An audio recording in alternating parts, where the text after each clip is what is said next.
Welcome to the Hoops Culture Podcast, where we talk about all things basketball. We're going to get straight into it. Last episode, we were talking about the Central Division, consisted of teams like the Cleveland Cavaliers, Chicago Bulls, Indiana Pacers, and etc. But today, we get into our last division of the Eastern Conference, the Southeast Division. I think they had all around the best offseason as as a division. It might have contradicted myself there, but we're gonna get into it very very soon. But before anything, I want to talk about things that you guys should expect in the future with not really just the channel, but just the brand in general. So, if you don't follow my Instagram, go ahead and do so. Always post my updates, everything. Twitter too. I'm gonna start using Twitter more. I'm going to apply for the Spotify and Apple Music podcast, so we could have it on there. 3 platforms, which would be great. YouTube, Spotify, and Apple Music. Apple Podcast. But let's see what to expect. So in the future, I really want to start streaming again. I used to stream on Twitch a lot, but no games have came out. But with the new games like NBA 2K coming out, Madden that just came out a couple of weeks ago, FIFA, other games like Call of Duty, I want to start streaming again and entertain you guys a bit. So we're gonna start doing more of that, and I want to get IRL videos on the YouTube on this one, which would be really fun. I would love to go and do IRL basketball videos. Have a couple people in mind that would do it with me. I just want to find the mics so I could be mic'd up and get some other people mic'd up in it, which would be really really fun. I think you guys would enjoy that content, especially if we're playing like competition and trash talk, stuff like that. That would be really fun to do. That's something to expect in the future. Not exactly, not knowing exactly when, but that will happen at a point. I want to do a lot of other stuff, IRL vlogs, stuff like that, which would be really cool. Get in more realms of YouTube and hopefully attract more audience. So we could all be a big community together, and we'll see what happens in the future. But that's what I really really want to do, and we'll get into it soon. But let's get into grading NBA teams off season by division. First, we're gonna start off with the Atlanta Hawks. Yes, the Atlanta Hawks. Recap of their season. Lost in the conference finals. Had a surprisingly really good run. Beat the New York Knicks, my New York Knicks, 4-1. Beat the Philadelphia 76ers. Then pushed the Milwaukee Bucks. Made it a really close series and pretty entertaining. I think Trae Young is a star in this league. He's going to be very, very good for a long time. John Collins is looking pretty good as well. Got Clint Capella, Bogdan Bogdanovic, Kevin Herter. They have a really solid squad with DeAndre Hunter. But in this offseason, they had a pretty solid offseason in my opinion. Let's go over the guys they lost. They lost Chris Dunn, traded to Boston, and then Boston traded him to Memphis. Bruno Fernando traded to Boston.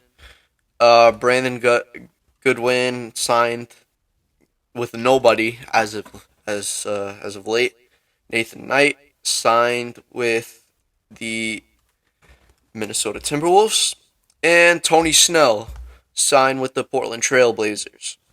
It's pretty not really that big of a deal, except for the Chris Dunn signing, because Chris Dunn would come up big for defense sometimes in games, but who they added made it even better.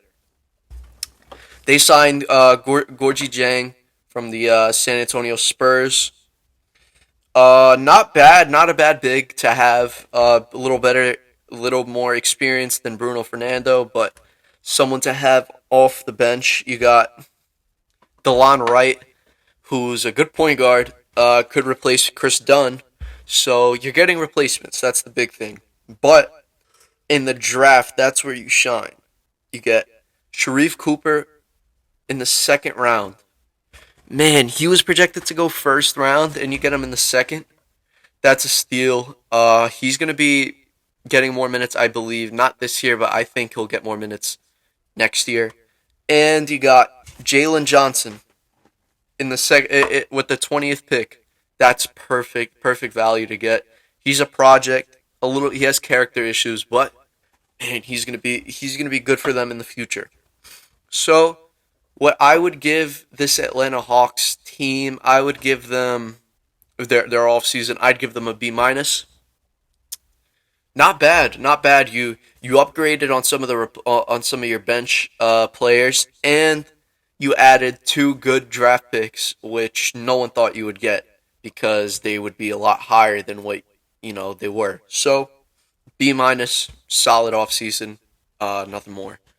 Next, we're gonna go into the Charlotte Hornets, and quick recap. They got LaMelo Ball. He played really good for them the entire season. He fractured his hand, so they started losing. They were in playoff position like for most of the season, like fourth seed, and then they just dropped as soon as he left, and then he came back, and they were already like in the play-in, so they weren't gonna go that far. But they have a decent team. You got LaMelo, Gordon Hayward, Terry Rozier, and a couple guys that I'm gonna name that they added. But first, we're gonna talk about who they lost. Bismack Biyombo, still a free agent. I don't think they're gonna re-sign him, but not a huge loss. But he was good for LaMelo because LaMelo would throw him lobs and he would just go up and catch him. Nate Darling, free agent, hasn't signed with anybody. Not a huge loss whatsoever. But Devontae Graham, big loss. I think he was a good player because he would shoot the ball and be a spark off the bench.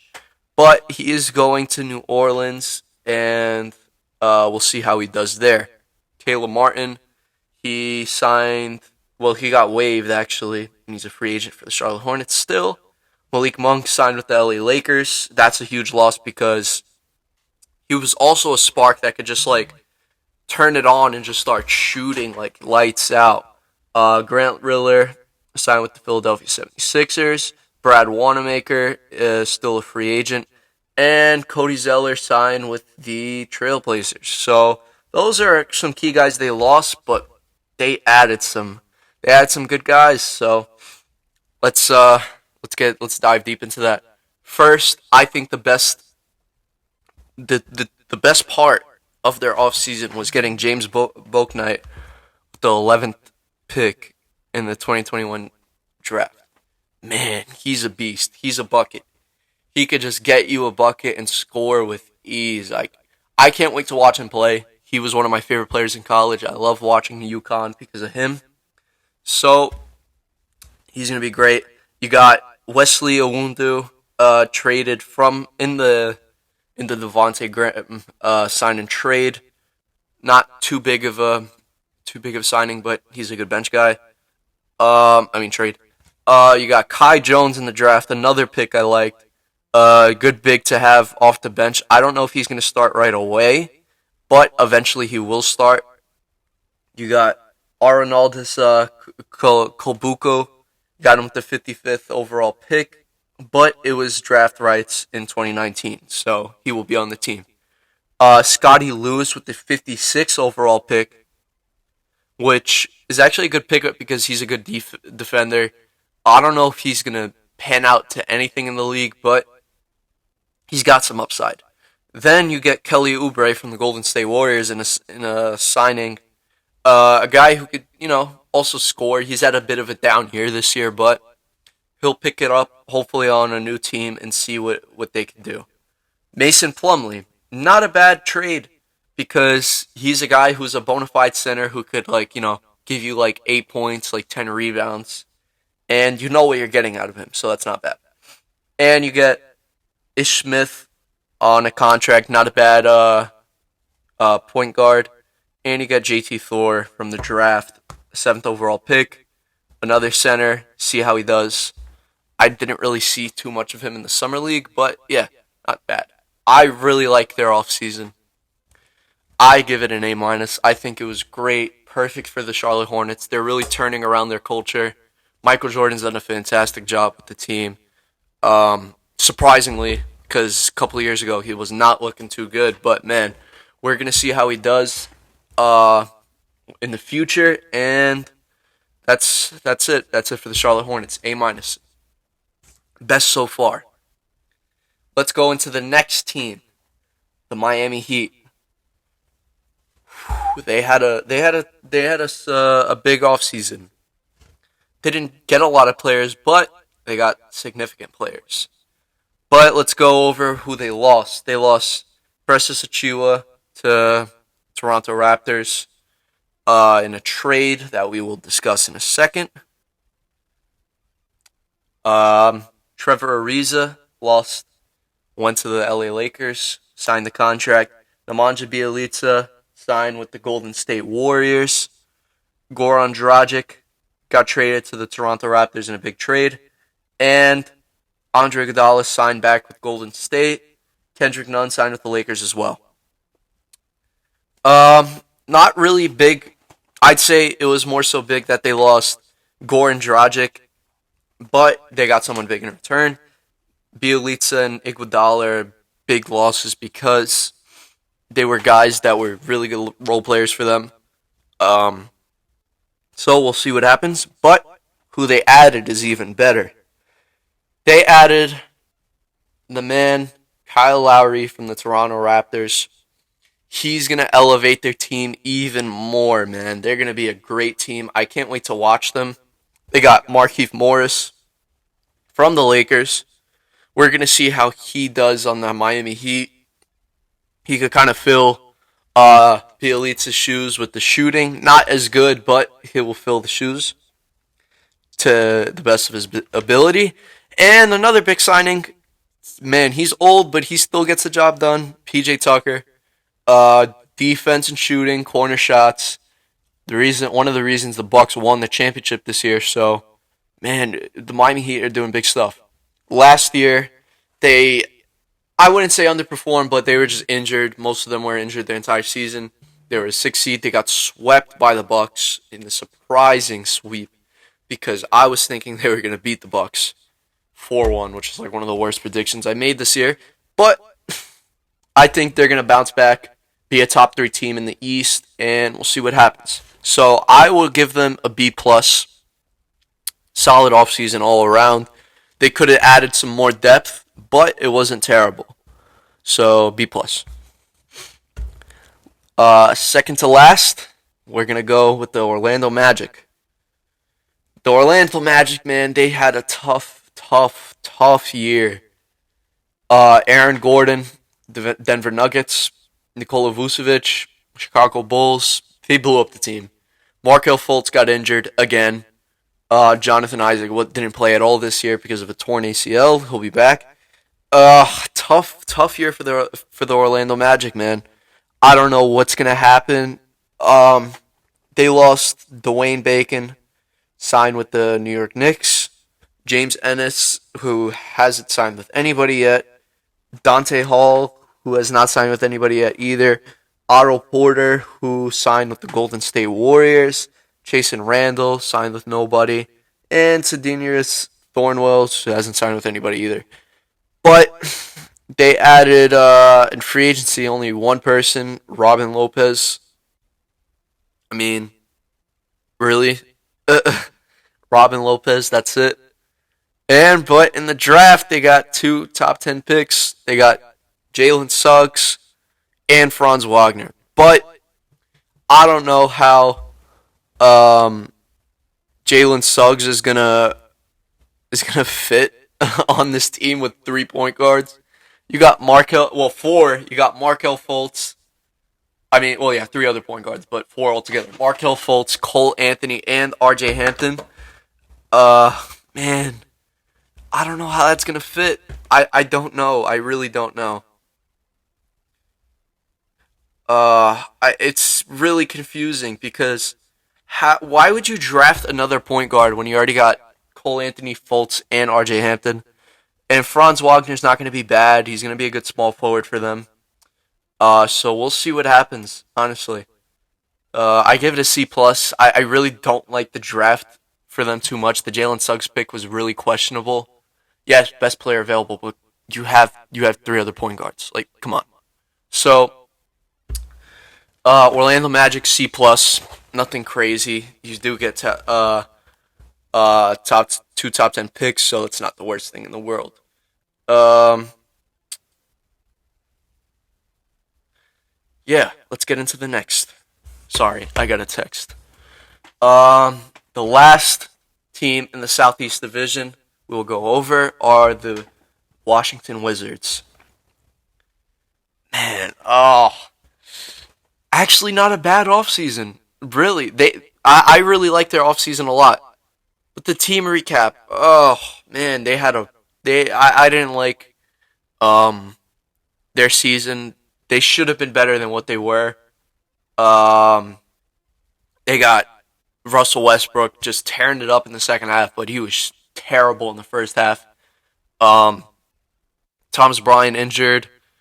Denny Avdia's he's looking decent, but it's just weird. Rui Hachimura is looking like he's going to be a great player in the league. So they ended up with the 8th seed, not bad. But we're going to go into what they did. First thing they did was trade Russell Westbrook. Yeah, not bad. I think that's smart for them. He didn't fit their timeline. Ish Smith left. Garrison Matthews gone. Robin Lopez to the Magic. Alex Len to the Kings. Chandler Hutchison, still a free agent. Caleb Holmesley and Isaac Bonga, all gone. Not bad losses besides the Westbrook one, but they didn't do too bad here. They got Kentavious Caldwell-Pope from the Lakers, good shooter. Spencer Dinwiddie from the Brooklyn Nets, a guy who could just score for them pretty easily. But he's coming off an ACL injury, which is tough. You got Jamie and Ichinik. I don't know, he's a rookie. And Jordan Goodwin, another undrafted rookie. Montrezl Harrell to the Washington Wizards from the Lakers. Big trade. Aaron Holiday on the Washington Wizards. Good backup point guard. Jay Huff. You got Corey Kispert, 15th overall from Gonzaga. He had a good season. Kyle Kuzma traded to the Washington Wizards. I think he's going to have a revamped career. And Isaiah Todd, 31st overall from the G League Ignite. Not bad. I think they're going to be much improved. I think they're going to be better than last year.